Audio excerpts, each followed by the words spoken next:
Olá, meus irmãos, que a paz do Senhor Jesus seja com todos.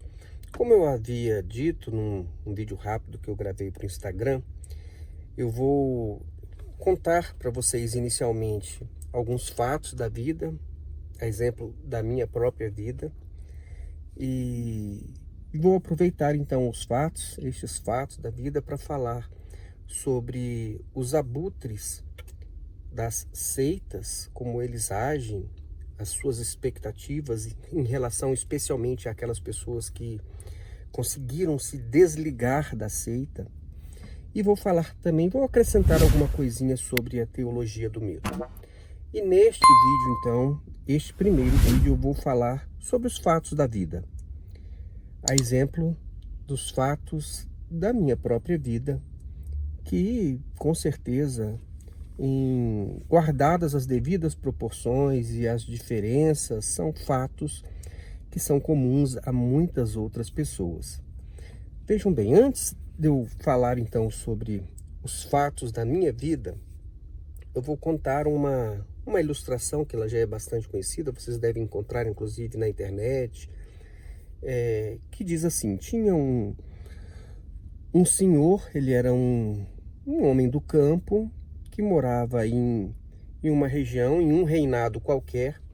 E este homem, ele tinha uma vaca, que era uma vaca leiteira, que produzia muito leite, e o filho é que fazia então essas atividades de ordenha, de levar os animais para o pasto, e também que cuidava ali da plantação, das hortaliças, e ali eles viviam com os recursos daquele campo que eles possuíam. Certa vez, eles amanheceram e foram procurar a vaca, essa vaca leiteira, e ela tinha desaparecido. Ela não deve ter voltado do pasto, enfim, eles não conseguiam encontrar essa vaca. E os vizinhos deste homem, sabendo que ele dependia daquela vaca, eles começaram a comentar e a dizer: poxa, olha só a situação do vizinho, ele perdeu a única vaca leiteira que ele tinha, mas que azar. E a resposta dele foi a seguinte: sorte ou azar? Quem sabe? Então o filho saiu em busca dessa vaca e saiu ali ao campo, e aconteceu dele encontrar a vaca, mas ele, no caminho, ele encontrou também um lindo cavalo, que era um cavalo selvagem que ele conseguiu laçar, e ele trouxe para casa. Então ele trouxe para casa a vaca que havia se perdido e um lindo cavalo que todos admiravam.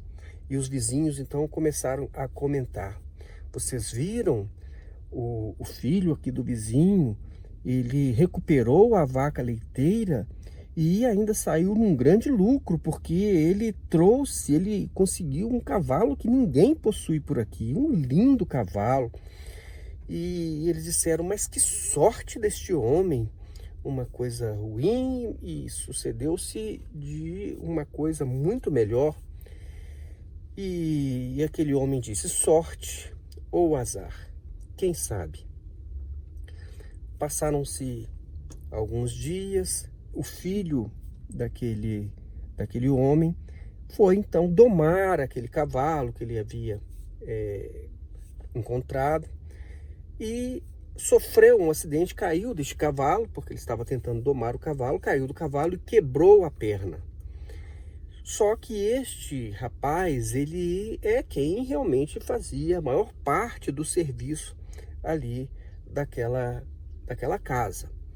E os vizinhos começaram a comentar: olha só que azar, todos estes fatos acontecendo, e no final das contas, agora ele tem a vaca, ele tem o cavalo, mas ele não tem o filho para poder realmente fazer o serviço da casa e do gado e da plantação. Que situação, né? E o homem disse: sorte ou azar? Quem sabe? Passaram-se alguns dias, eles foram se virando como podiam, veio uma comitiva do rei àquela região, e eles convocaram todos os jovens daquela área para a guerra.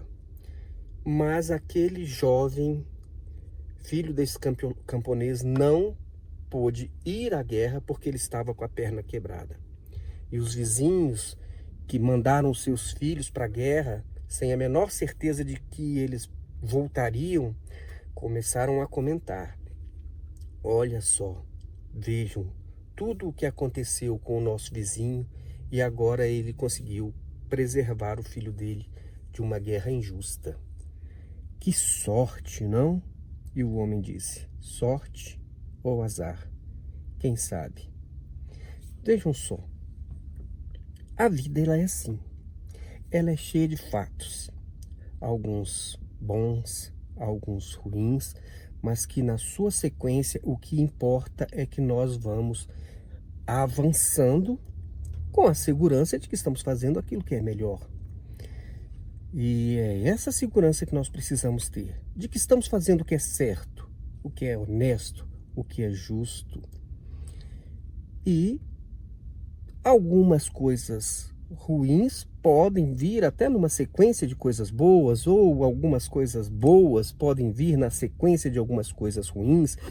E agora, se alguma coisa muda lá na origem, tudo pode mudar para frente. Uma atitude que você toma aqui, ela pode mudar todo o curso do seu futuro. É um casamento que você contrai, suas núpcias, é um filho que nasce, é o emprego que você conseguiu. Então, há sempre muitas coisas boas e dependem de muitas das nossas atitudes. E se as nossas atitudes forem atitudes retas, segundo os princípios de Deus, os princípios de Jesus, se as nossas atitudes elas forem sempre daquelas que nos deixam com a consciência tranquila de que nós fizemos o melhor, nós não devemos nos preocupar, porque coisas boas e coisas ruins estão por vir, a todos. Uma coisa muito ruim que sucede a todos os homens, homens bons, homens maus, justos ou injustos, ricos ou pobres, são as doenças, as enfermidades e a própria morte. Ninguém escapa, ninguém passa pela vida sem encontrar-se uma ou outra vez com uma enfermidade e, com certeza, com a morte. Que seria uma coisa ruim? Às vezes as pessoas podem olhar e dizer: olha, que tragédia, que coisa ruim, fulano morreu. Morreu, será que morreu na hora, não morreu na hora? Enfim, nós não entramos nessas questões. São fatos da vida. O que importa não é o que vai acontecer de bom ou de ruim. O que importa é se a sua atitude na origem, ela é uma atitude que te deixa com uma consciência tranquila, consigo mesmo, em relação às pessoas, aos próximos. Você está interferindo na vida de muitas pessoas também, fazendo aquilo que é certo, aquilo que é justo, aquilo que é bom. E também em relação à própria sociedade e especialmente em relação a Deus. Se você tem a sua consciência tranquila de que você está fazendo o que é bom, certo, justo, honesto, digno, em relação àquilo que diz respeito a você, ao próximo e a Deus, as consequências elas virão para todos. E isso independe se você é um crente, se você é religioso, se você não é religioso, se você é fervoroso ou não é fervoroso, se você crê em dons espirituais, se você não crê em dons espirituais. É indiferente, as coisas irão acontecer. E você pode pensar: não, mas é porque Deus, ele está... olha, vou contar uma experiência. Deus me deu um grande livramento.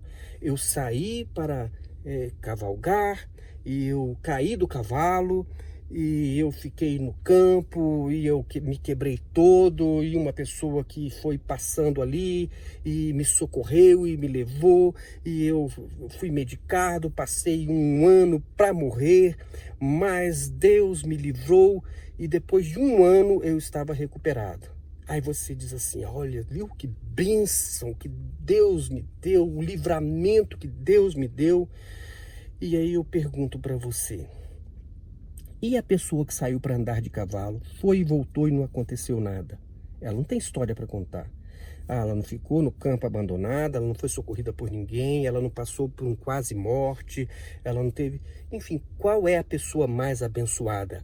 É aquela que sofreu uma grande tragédia e conseguiu se reinventar? Ou é aquela que não passou por uma tragédia e não tem história para contar?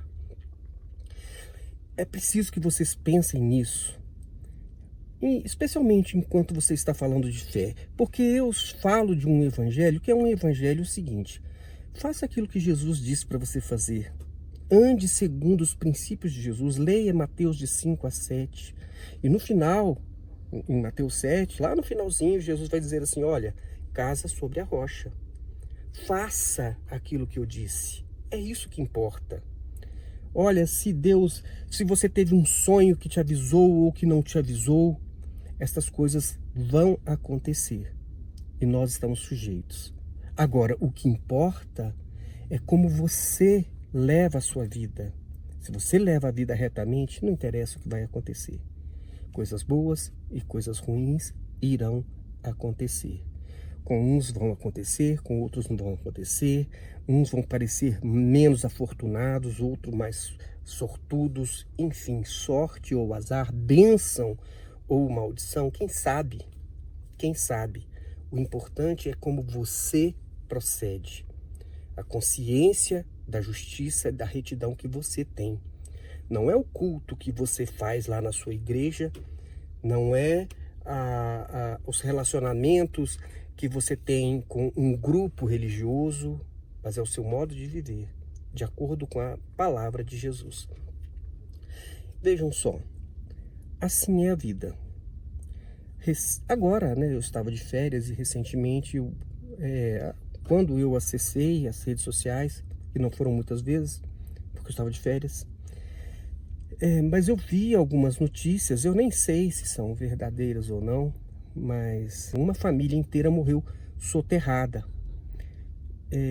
Uma dessas enchentes aí, eu não sei se foi em Minas ou se foi na Bahia, que foram os lugares que teve muita inundação, mas me falaram que era uma família, toda ela religiosa, de pessoas muito ligadas a uma denominação religiosa, eram crentes, e essa família ela morreu inteira.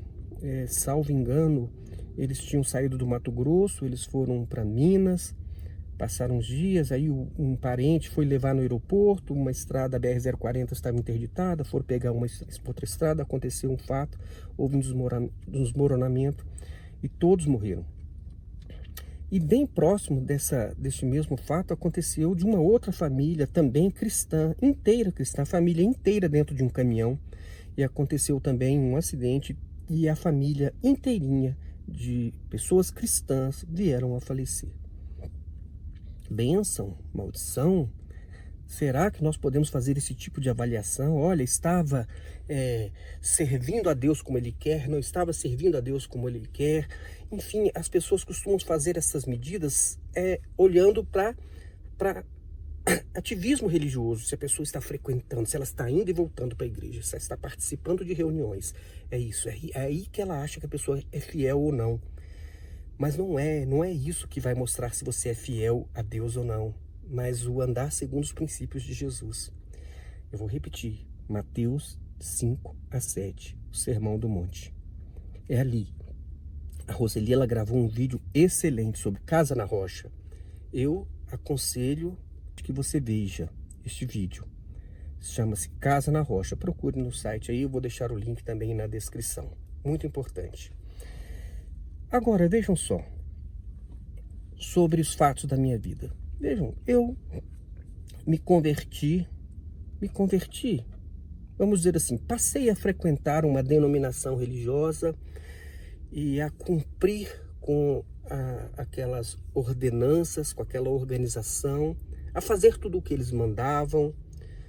Mas isso me foi uma grande oportunidade de ter acesso à Bíblia, de começar a fazer as minhas próprias leituras.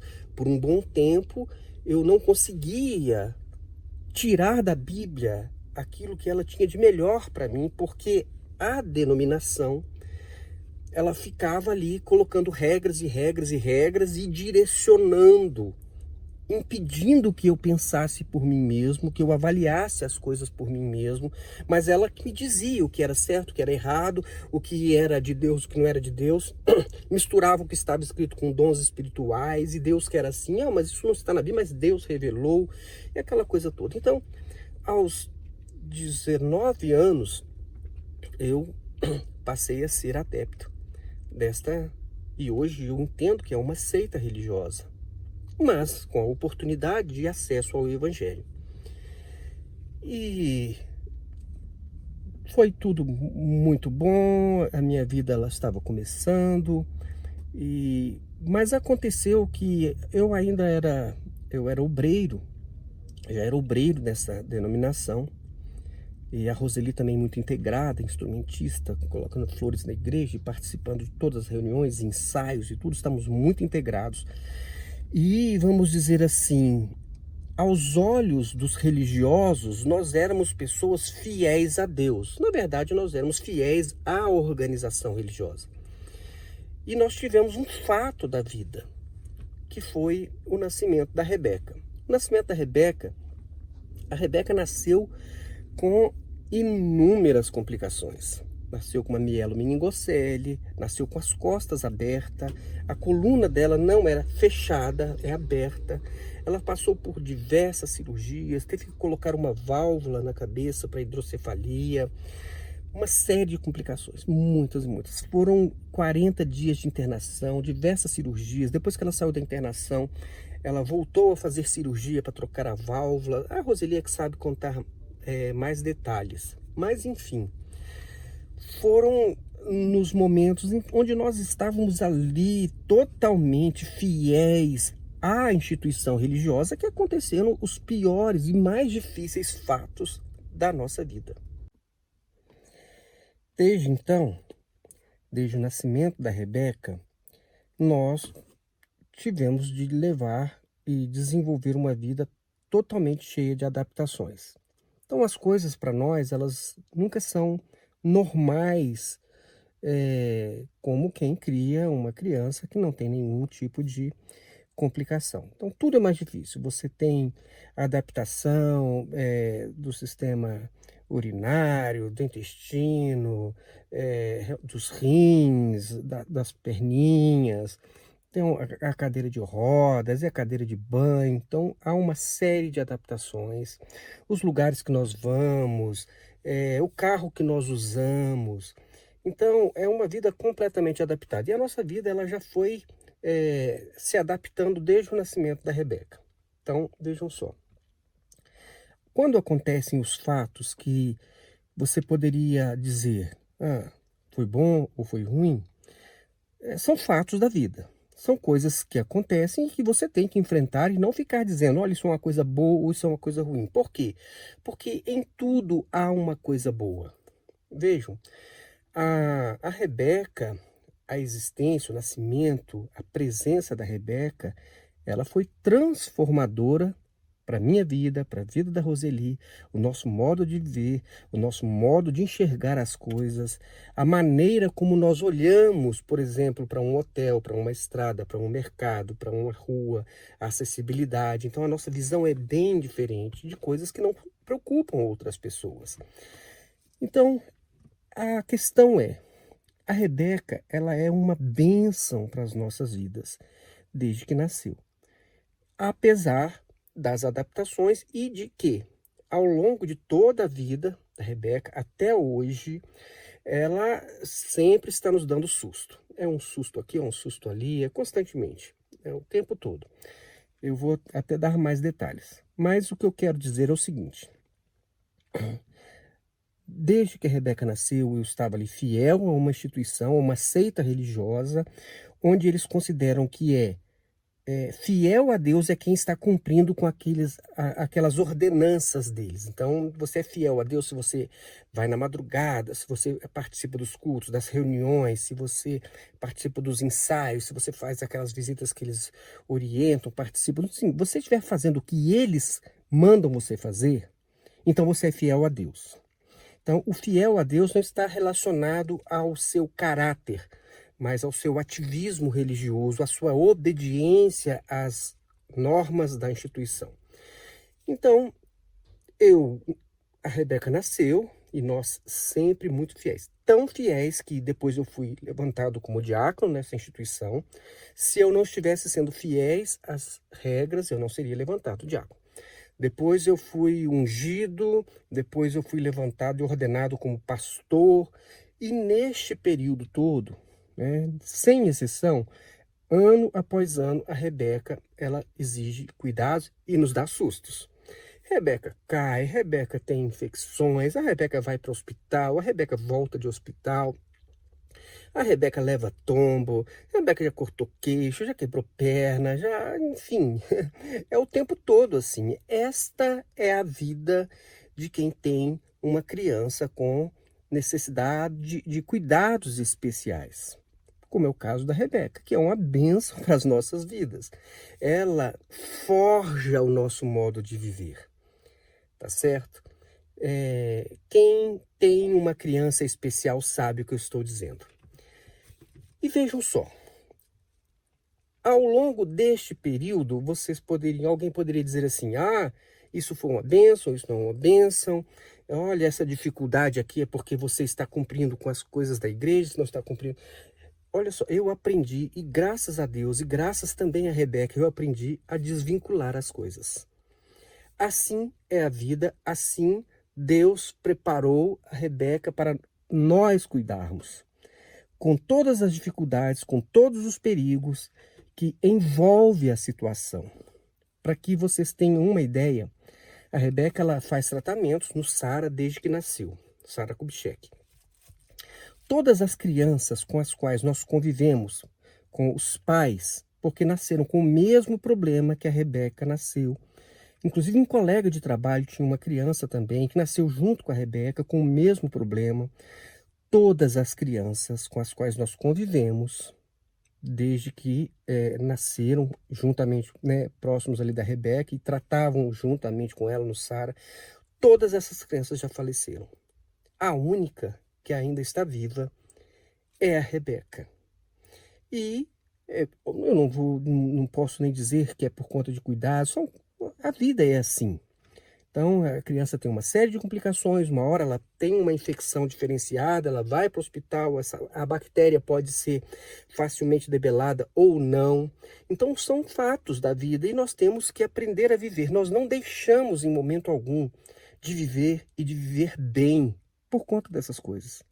Não há um ano das nossas vidas, desde que a Rebeca nasceu, que nós não saiamos para passear em viagem de férias pelo menos 2 vezes por ano. Todos os anos, no mínimo. Então, a Rebeca nunca nos impediu de ir a um shopping, de ir a um passeio, de ir a uma praia, de ir a qualquer lugar. Todos os lugares nós vamos e nós carregamos e nós levamos. Temos uma condição diferenciada. O carro é diferente, a cadeira, os lugares que a gente passa, os espaços que a gente precisa, mas nunca deixamos. Ou seja, a dificuldade e o problema, que você pode chamar de problema e nós chamamos de desafios, os desafios que nós temos, eles não nos impedem de viver e de viver muito bem. Apesar de todos os perigos, apesar de todos os riscos que envolvem o quadro da Rebeca. Então, por exemplo, ultimamente, nos últimos passeios que nós fizemos, todo ano a Rebeca ela tem uma complicação. Aí, num passeio que nós fomos fazer, a Rebeca caiu com a cadeira, ela tem uma motinha elétrica, um triciclo, ela caiu dentro de uma piscina em Caldas Novas. Tivemos que socorrer, um susto, um problema, estragou tudo, as cadeiras. Isso é um problema. Não, isso não é um problema, são fatos da vida. São coisas que nós contornamos. O importante é a sua vida reta diante de Deus, diante dos homens. Isso sim é importante. E Rebeca, no outro ano, nós estávamos lá em São Paulo, olha só que coincidência, era final de férias, no último dia de férias ela teve uma crise de vesícula. Eu saí de Itapetininga, São Paulo, nós tínhamos um carro que não era esse de hoje, era muito rápido, uma viagem que era para ser feita aí em torno aí de 12 horas, a gente fez em 10 horas e eu vim com a Rebeca direto para o hospital. Eu nem fui em casa, eu fui direto para o hospital. Então, outro ano a Rebeca quebrou a perna. Esse ano a Rebeca quebrou a perna de novo num passeio já depois das férias. Nós fomos ao outlet, aqui em Alexânia, e ela, passeando lá, distraiu, não viu que lá tinha um lugar que não tinha uma proteção, e ela caiu, quebrou o fêmur. Fomos para o hospital, a Rebeca teve infecção urinária, teve que ficar no soro, estava com dor no estômago, assim, é uma série de complicações. E onde é que está o problema disso? Não está em lugar nenhum, porque nós não enxergamos isso como problemas. Nós enxergamos isso como desafios da vida e os riscos que o quadro já nos traz. É assim, e nós aprendemos a conviver com isso. Então, não, eu estou dizendo isso porque, vejam só, eu vou falar no próximo vídeo sobre os abutres, que são aquelas pessoas que vivem dentro das seitas, onde você um dia já viveu, e eles ficam ali só observando. Que nem os vizinhos do homem do campo. Aconteceu alguma coisa má. Aí é por quê? É porque saiu da denominação. É porque não está sendo fiel às orientações. E eles ficam relacionando aquelas regras religiosas aos fatos da vida de cada pessoa. Eles não conseguem enxergar que eles próprios passam por todas essas coisas em graus diferentes. Por quê? Todas as pessoas têm problemas que às vezes não são os meus problemas. E assim Deus faz e coloca as coisas nos seus devidos lugares. Por quê? Porque, veja bem, muitas pessoas têm problemas financeiros, grandes dificuldades para pagar as contas. Nós não temos problemas financeiros nem problemas de pagar contas. E muitas pessoas têm problemas de relacionamentos ruins, relacionamentos de má qualidade, famílias problemáticas. Nós não temos problemas de relacionamento. Nem relacionamento conjugal, nem relacionamento com filhos, nem relacionamento com pais. Não temos esses problemas. Então, o que eu estou dizendo é o seguinte, que só mudam os problemas. Agora, eu tenho uma criança que é cadeirante, que é cheia de complicações. E que nós não sabemos quando essas coisas vão mudar de uma hora para outra. Mas as pessoas, elas podem não ter o meu problema, elas podem ter outros problemas, mas todos têm as suas questões. E como eu falei, que no meu caso eu chamo de desafios. São desafios de Deus para nós. O importante é que você tenha uma vida reta diante de Deus e diante dos homens. Como você pode fazer isso? A palavra de Deus, ela tem uma série de princípios espirituais e de princípios morais que podem servir de guia para que você seja um homem segundo o coração de Deus. Eu sei que vai ter muita gente que vai ficar relacionando a intimidade com Deus com o grau de envolvimento com denominações religiosas. Mas acreditem, não é isso. Você se aproxima do coração de Deus pela pessoa que você é, pelo modo que você vive, pelo seu caráter, o seu caráter cristão. E quer ter um caráter cristão? Mateus 5-7. Veja quais são as obras da carne, para que você possa afastar da sua vida. Veja qual é o fruto do Espírito, para que você possa praticar e colocar os fundamentos da sua casa na rocha. Então, este é o segredo. Então, prestem atenção. Riqueza, pobreza, problemas, dificuldades, desafios, coisas comuns a todas as pessoas. E não são estas coisas que vão dizer se você é um homem ou uma mulher abençoado ou abençoada ou não. Mas o seu coração e o seu modo de viver. Você pode ser uma pessoa pobre, sem recursos deste mundo, mas andar retamente. E você é muito abençoado. E você pode ser uma pessoa rica, com muitos recursos deste mundo, mas não deixar que o dinheiro seja o Deus da sua vida. E você pode ser uma pessoa muito abençoada. As coisas de Deus nós vamos deixar com Deus, né? O modo como Deus trata, realmente Deus, ele pode colocar circunstâncias nas nossas vidas para nos desafiar a nossa fé, desafiar a nossa confiança, desafiar a nossa posição, nosso caráter diante de Deus. Isso pode acontecer. E pode acontecer também de você mesmo, com seus próprios pés, fazer coisas que são totalmente desagradáveis a Deus e sofrer consequências por isso. Eu vou dar um exemplo. Se você é desonesto em algum negócio, você pode esperar consequências amanhã sobre este seu modo de proceder, porque isso pode realmente trazer muitas consequências ruins para você. A desonestidade é uma coisa muito ruim e que traz consequências muito ruins. Mentira. Se você mente, amanhã você pode ser envolvido em cada vez mais mentiras e ter consequências muito ruins disso, inclusive nos seus relacionamentos, no seu trabalho, na sua profissão, na sua vida social, enfim. Você pode criar seus próprios problemas também.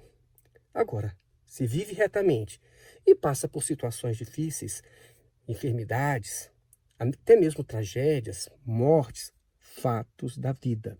Isso não está relacionado a você frequentar uma igreja, a você estar assentado num banco de uma igreja, obedecendo orientações daqueles líderes. Você precisa andar retamente segundo os princípios de Jesus.